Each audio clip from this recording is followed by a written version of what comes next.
कुछ नहीं दिया गया। आए, लिस्टें बनाई और चली गई। समझिए। दूसरी बात, जहां पे बैंकर बनाए गए हैं, बैंकर नहीं बने हैं, ये स्कैम हुआ, स्कैम बहुत बड़ा स्कैम। सरकार के लोगों ने और ठेकेदारों ने मिलकर पैसा खाया है। लेकिन बदकिस्मती से मुझे कहना पड़ रहा कि हमें ऐसा पड़ोसी मुल्क मिला है। पड़ोसी को बदला नहीं जा सकता, लेकिन पड़ोसी का दुनिया से नाम मिटाया जा सकता है, नाम मिटाया जा सकता है। मौका आ गया अब, बिल्कुल मौका है।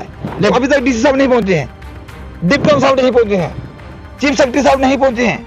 मैं तो कहता हूँ एलजी साहब को तुरंत जहां पे आना चाहिए, तुरंत आना चाहिए था। ये बहुत बड़ी बात है। और जहां 20 घंटे तक तो केंद्र का कोई मंत्री जहां पे आना चाहिए था, इसलिए नहीं आ रहे कि गरीब लोगों का एरिया, आम लोग रहते हैं। अगर किसी केंद्र सरकार के मंत्री का घर होता, बादशाह की होती पाकिस्तान ने, तो उसी वक्त, क्योंकि वो नेता लोग हैं, सरकार में हैं, तो आ सकते थे। आम लोगों की सुविधा लेने कोई नहीं जा पहुंचा। और उन्होंने ये बोला है कि जहां पे जब पहली बार सीज़फायर का उल्लंघन हुआ था, तो 3-4 हजार की इन लोगों ने चाय बुला दी थी, जिनका नुकसान हुआ, लेकिन मिला कुछ नहीं। शीशे के पैसे नहीं मिले, मकान के पैसे कुछ नहीं मिला। जिंदगी में समझिए इंसान एक बार मकान बना सकता है, बिल्कुल बिल्कुल, जब जितना मर्जी बना हो, एक ही बार मकान बनता है। तो इनके, तो जिनके घर पे बम गिरा वो तबाह हो गए हैं।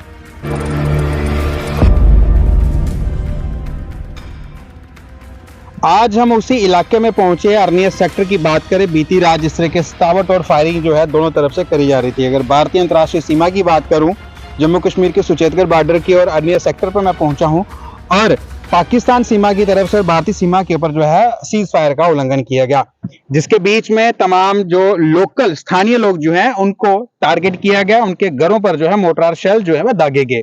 काफी नुकसान भी उन लोगों का हुआ, और उनमें से हमारे एक जवान की जो बात बताई जा रही थी सूत्रों के हवाले से कि वो इंजर्ड भी हो गए हैं, और 3-4 लोग जो हैं सिविलियन भी इंजर्ड हो गए हैं। उसी का जायजा लेने के लिए हमारे साथ जो है बात करने के लिए बोधराज शर्मा जी भी हैं, यहाँ पर पहुंचे हुए हैं। ये आम आदमी पार्टी के दिग्गज नेता हैं। इस वक्त इन्होंने जबरदस्त तरीके से कमान अपनी जो है वह संभाली हुई है, पकड़ी हुई है। तो लोगों का जायजा लेने के लिए भी जो पहुंचे हुए थे, इनसे जानने का प्रयास करेंगे।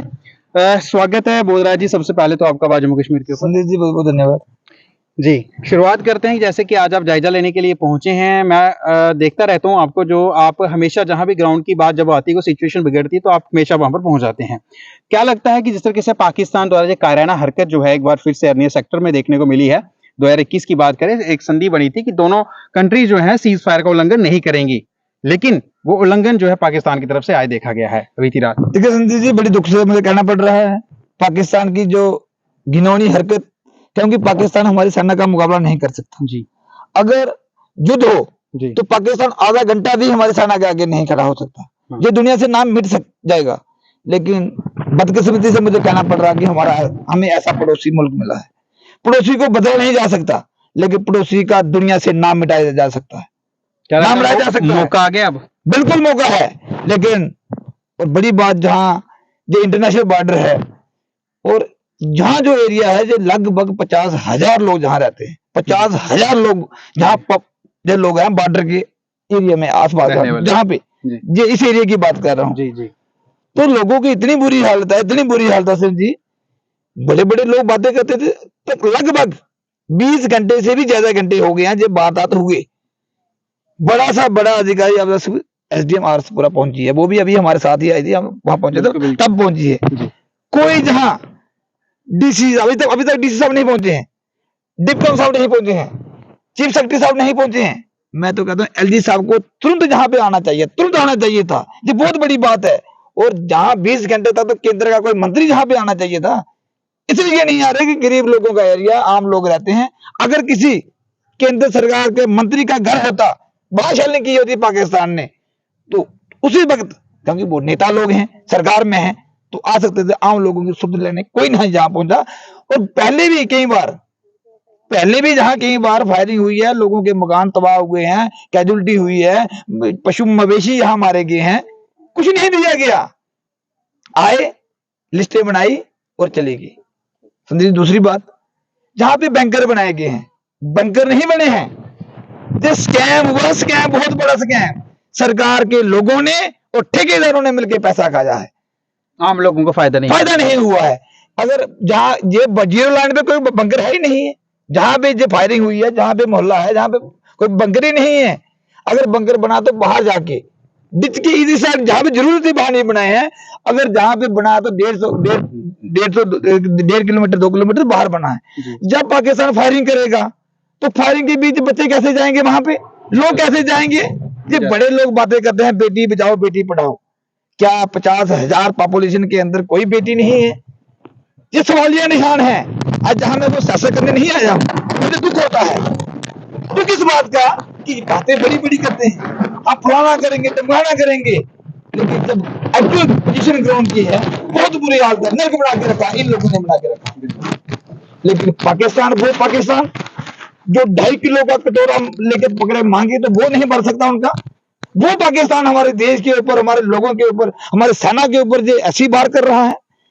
मैं तो कहता हूं केंद्र सरकार को जंग आर पार की होनी चाहिए, क्योंकि हम बार बार ये सहन नहीं कर सकते, बार बार ये मकान रुपये नहीं करा सकते, बार बार ये हम मलम पट्टी नहीं कर सकते। जंग आर पार की होनी चाहिए। पड़ोसी बदला नहीं जा सकता, लेकिन पड़ोसी का नाम दुनिया से मिटा सकते हैं हम लोग। ऐसा होना चाहिए संजीव। बिल्कुल सर, बिल्कुल। इस तरीके से आप देख सकते हैं कि ये मोर्टार शेल जो है यहाँ पर दागा गया है कीचड़ में पड़ने की वजह से। कीचड़ में दलदला एरिया था, तब इसकी वजह से कोई अगर जब पक्की जगह पे पड़ता तो तबाही करता। जैसे मकान की तबाही हुई, जहां लोग इंजर हुए, परेशान, आर्मी का जवान हमारा घायल हुआ है, वहां पे लोकल लोग घायल हुए हैं। अब बहुत बुरी हालत है उनकी, लेकिन आएंगे जाएंगे चले जाएंगे।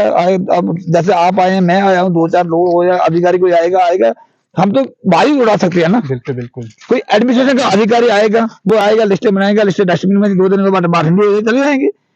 अब मैं पहले भी लोगों से मिला हूं, मुझे कल लोगों ने बताया है, उन्होंने ये बोला है कि जहां पे जब पहली बार सीज फायर का उल्लंघन हुआ था तो 3-4 हजार की इन लोगों ने चाय बुला दी थी, जिनका नुकसान हुआ, लेकिन मिला कुछ नहीं। शीशे के पैसे नहीं मिले, मकान के पैसे कुछ नहीं मिला। जिंदगी में संजीव जी इंसान एक बार मकान बना सकता है, बिल्कुल बिल्कुल, जब जितना मर्जी बना हो, एक ही बार मकान बनता है। अब इनके तो जिनके घर पे बम गिरा वो तबाह हो गए हैं। अब इनका जिम्मेवार कौन है? जो सरकारों को जिम्मेवारी लेनी चाहिए, ये एलडी साहब को खुद देखना चाहिए, ये डीसी साहब को खुद इसके ऊपर तुरंत, मैं तो कहता हूं जिन जिन लोगों का नुकसान हुआ है तुरंत उनकी भरपाई होनी चाहिए। और बड़ी बात जो है, जहां हजारों कनाल जमीन है, धान की फसल लगी हुई है, जो किसान, हमारा किसान जो है इसी पे डिपेंड है, अब जो फसल तो बर्बाद होगी। पहले तो बारिश ने तबाही कर दी, गिर गई, नुकसान हो गया। जो बची थी अब पाकिस्तान की डर की वजह से लेबर जहां से भाग गई है। ये देखिए आप कह रहा हूँ ये जो पीछे छोड़ के चले गए हैं, आज कितनी फसल काटी के बाद लेबर ही भाग गई है। ये फसल काटने का समय भी नजदीक था, उसकी वजह से शायद ऐसा तो नहीं कि पाकिस्तान ये सोच रहा है कि मैं जितना नुकसान दे सकूं आम लोगों को, क्योंकि बौखलाहट है, बौखलाहट कहीं से भी निकल सकती है। जिस तरह से पीओके को लेने की बातचीत चल रही थी, जम्मू कश्मीर का विलय भी हुआ भारत के साथ, शायद उस तरीके का उनका टारगेट हो। कल का दिन जो था वो विलय दिवस था, उसी को लेके इन्होंने टारगेट किया है।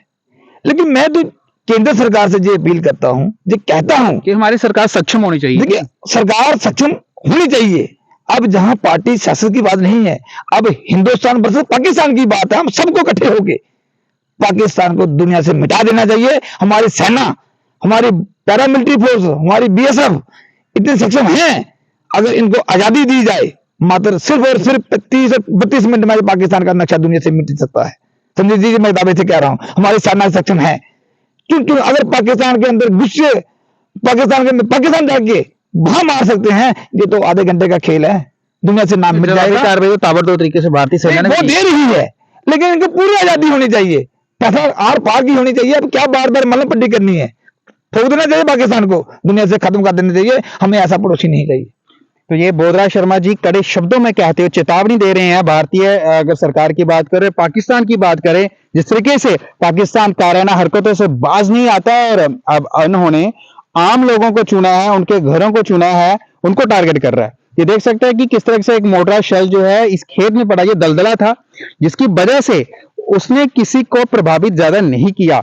हो सकता था अगर ये मोर्टार शेल किसी के घर पर पड़ता, ये उजड़ा, जो घर जो आशियाना बनाया था उजड़ जाता, 1 मिनट भी नहीं लगता, 1 पलक भी नहीं लगती। क्या ये इसलिए इन लोगों ने, बेचारों ने इतने आशियाना बनाया कि हमारी सरकार से आए दिनों जो मांग रहती है आम लोगों के भी, और हम मीडिया के जरिए भी इस चीज की अपील करना चाहेंगे एलजी मनोज सिन्हा साहब से कि जिस तरीके से कायराना हरकत अरनिया सेक्टर में देखी गई है पाकिस्तान की तरफ से, उसका मुंह तोड़ जवाब जो है उसको दिया जाए, ताकि आइंदा से जो पाकिस्तान है इसकी जरूरत ना करे भारत के ऊपर आंख उठाने की भी। तो आपने बोधराज शर्मा जी को सुना, हम भी आपको यही कहना चाहते हैं कि इन लोगों के लिए यहाँ पर बंकर्स की सहूलियत होनी चाहिए, जिस तरह से छाम्बे एरिया के लोगों को नाई वाला जो कैंप है वहां पर जो उन लोगों को आशियाना जो है वो दिया गया, ऐसे ही इन लोगों की कहीं सुरक्षित ठिकाना देना चाहिए, जहां इन लोगों के लिए एक मजबूत बंकर जो है वो तैयार करने चाहिए, ताकि जब भी आपात स्थिति हो, गंभीर स्थिति हो इन लोगों के लिए, पाकिस्तान इस तरह की हरकत करे तो उन लोग जो है अपनी जान बचा सके, अपने आप को सुरक्षित रख सके। अपनी जान के साथ साथ मवेशी भी यहाँ पर होते हैं, उनकी जान बचाना भी उनके लिए मुश्किल हो जाता है। सारे घर जो है इसकी वजह से जो है प्रभावित हुए हैं। हम कुछ और लोगों से बातचीत कर